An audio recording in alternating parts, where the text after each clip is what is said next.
My name is Hannah. I'm 29 years old, and last month I attended my sister's wedding. It was supposed to be the happiest day of her life. And for everyone else, it was. But for me, it was just another reminder of where I stood in her world. That morning, I almost didn't go. I stood in front of the mirror for a long time, holding a simple light blue dress in my hands. It wasn't expensive. It wasn't designer. Just something I could afford. For a moment, I thought about putting it back, about staying home, about avoiding everything. But then I told myself the same thing I always did. It's her wedding. Just go. Be there. Stay quiet. So I did. When I arrived at the venue, everything already looked perfect. The decorations were elegant, white flowers everywhere, soft music playing in the background, guests laughing, taking pictures, enjoying the moment. And in the center of it all was my sister, Olivia. She looked exactly how she always wanted to look. Confident, beautiful, perfect.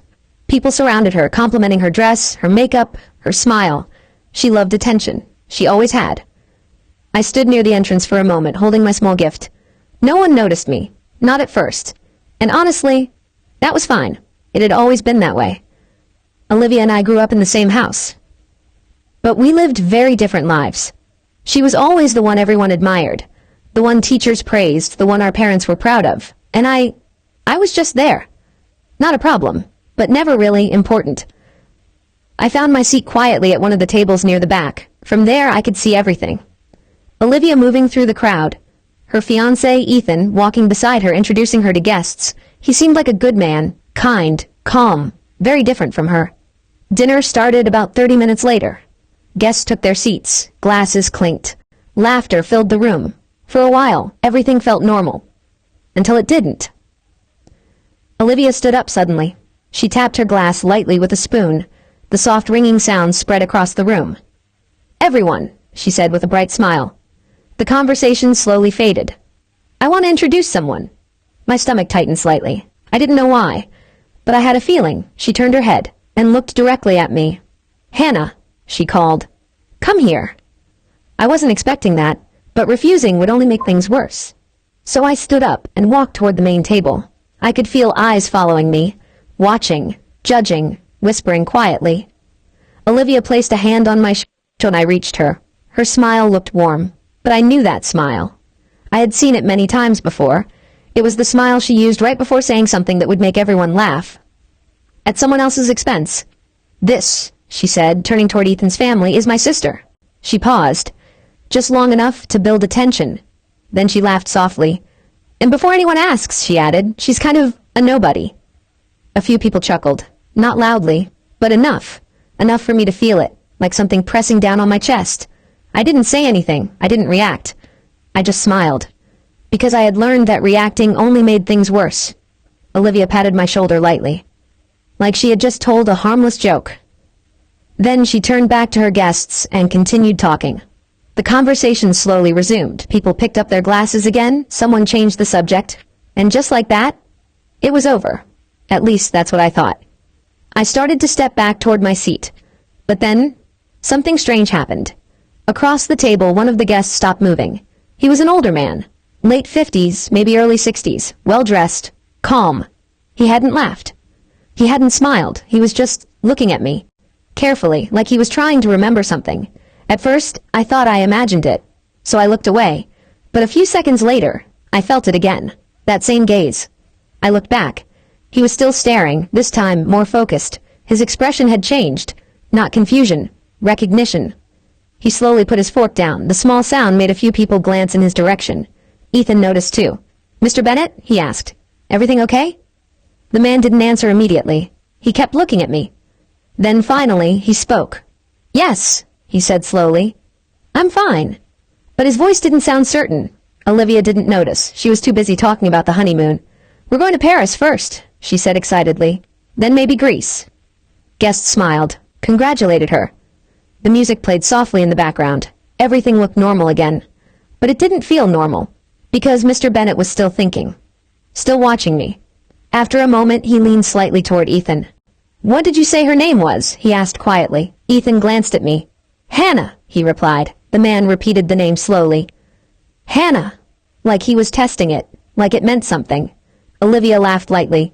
"Oh, don't worry about her," she said. "She keeps a pretty low profile."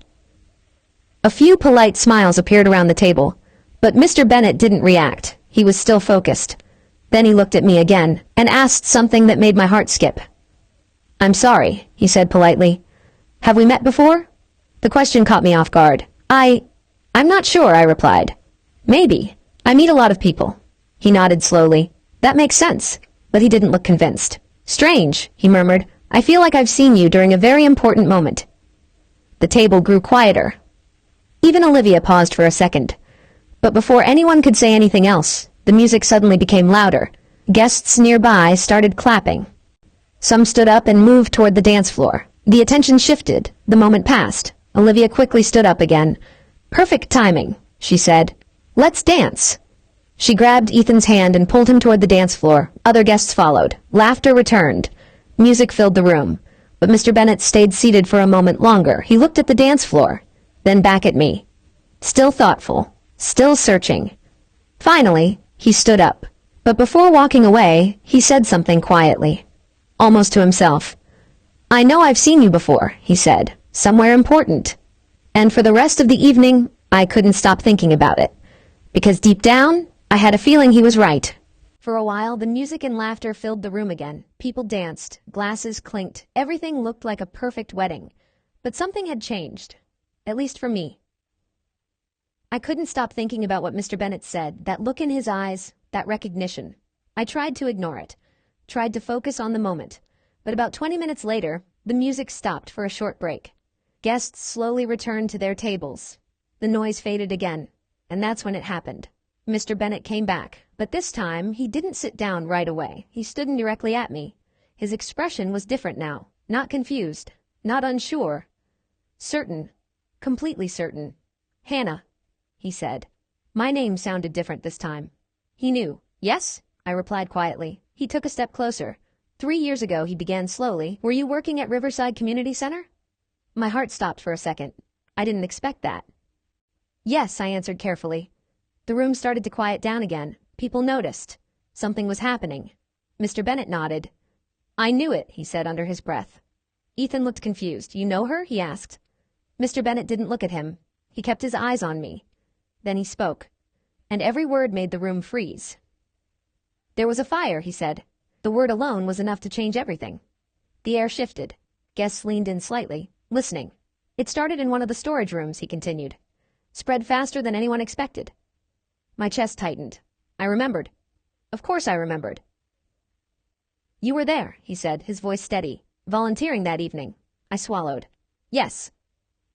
Now people were fully paying attention. No one was talking anymore.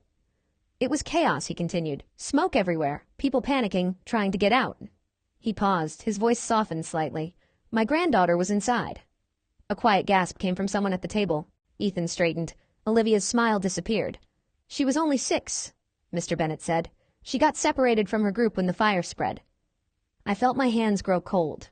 The memory came back clearly now. The smoke, the crying, the fear. "I remember searching for her," he continued, "but the firefighters hadn't reached that part of the building yet." He took a slow breath, and then someone went in. The room was completely silent.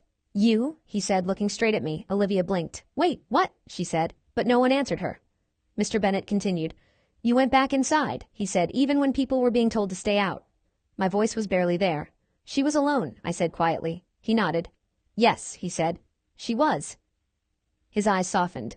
"You he continued, "in one of the back rooms." I closed my eyes for a second, just for a second, then opened them again. "She couldn't breathe," I said. "There was too much smoke." Mr. Bennet nodded again. "And you carried her out," he said. A deep silence filled the room. "You didn't wait," he added. "You didn't hesitate." Ethan looked at me in shock. "You saved her?" he asked. I shook my head slightly. "I just helped," I said. But Mr. Bennet shook his head firmly. "No," he said. "You saved her life." The words landed heavily. Olivia's face had gone pale. Rebecca, one of Olivia's friends, covered her mouth slightly. No one laughed now. No one smiled. Mr. Bennet stepped closer. "My granddaughter is alive because of you," he said. His voice was filled with something real, something deep. "Every birthday she has," he continued, "every moment we get with her, is because you didn't walk away." I didn't know what to say. I never did. Because I never saw it the way they did. I never even got your name, he added quietly. You left before anyone could thank you. I looked down for a moment. I didn't do it for thanks, I said. I know, he replied. And somehow, that made it even louder. Across the table, Olivia finally spoke. Her voice was shaky. Why? Why didn't you ever tell anyone? She asked. I looked at her. For the first time that evening. Would it have mattered? I asked calmly. She froze, because she didn't have an answer. Mr. Bennet turned toward her slowly. You called her a nobody, he said. No anger, just truth. And yet, he continued, she's the reason my family is still whole. The room stayed silent. No one moved. No one even looked at Olivia anymore. All eyes were on me. And for the first time in my life, it felt different. Not because I was finally seen, but because the truth was. Ethan stood up, slowly. He walked toward me, then extended his hand. Thank you, he said sincerely. I mean that. I hesitated for a second, then shook his hand. You don't have to, I said quietly. But I want to, he replied. Mr. Bennet placed a gentle hand over his heart. I will never forget what you did, he said. The music slowly started again in the background, but no one rushed to the dance floor this time. Something had shifted. Something real. Olivia didn't say another word. She sat down slowly, her earlier confidence gone, and for the first time in years, she didn't look at me like I was invisible. She didn't look at me at all. As the evening continued, people treated me differently, more carefully, more respectfully. But I didn't need it, because something inside me had changed, not because of what they said, but because of what I finally understood. You don't have to prove your worth to people who refuse to see it, because one day, the truth shows itself, quietly, naturally, and when it does, it speaks louder than anything else ever could. That night, I didn't stay long. I left before the final dance, before the goodbye speeches. As I walked out of the venue, the air felt different, lighter. Not because they finally saw me, but because I no longer needed them to. And sometimes, that's the real ending. Not revenge, not validation, just peace.